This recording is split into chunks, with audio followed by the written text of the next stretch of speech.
truk sampah. Truk sampah di sini sendirian seperti ini.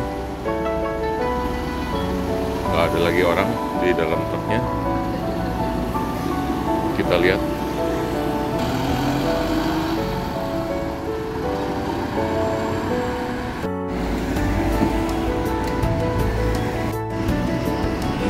Truk sampah tuh.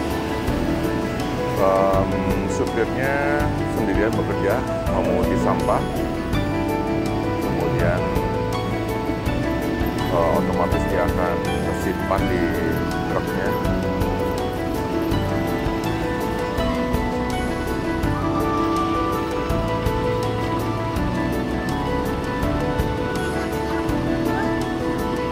Supirnya sendirian tanpa ada teman. Jadi kembali lagi harus mandiri. Nah, ingin menjadi supir di Jepang.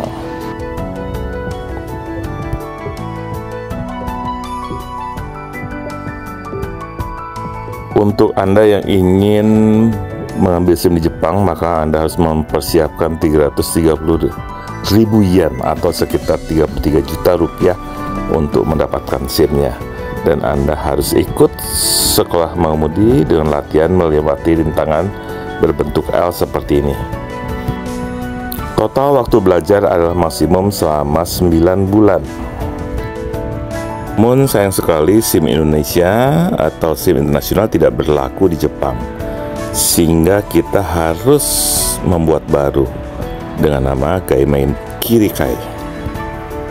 Proses belajarnya secara umum dibagi dua, kelas maupun teori.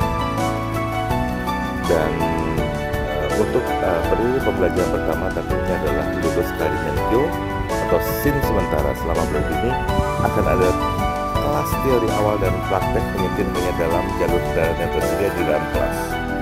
Lalu nanti akan ada ujian tertulis bagian berganda sebanyak 50 soal.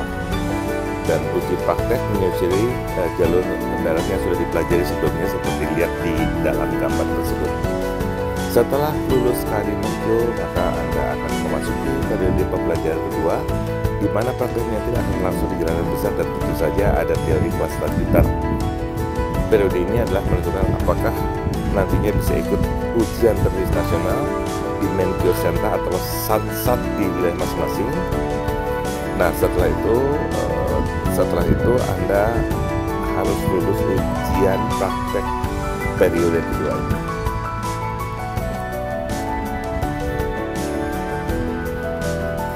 Ujian tertulis terdiri dari 98 soal menggunakan varian bahasa Jepang yang cukup kompleks. Selain melalui sekolah pengemudi, Anda bisa melakukan transfer atau mendapatkan SIM mobil bagi orang asing atau pergantian SIM negara asing ke SIM Jepang. Tetapi kembali lagi bahwa SIM internasional Indonesia tidak berlaku di Jepang dan harus ganti SIM yang biasa disebut Gaimain Kirikai.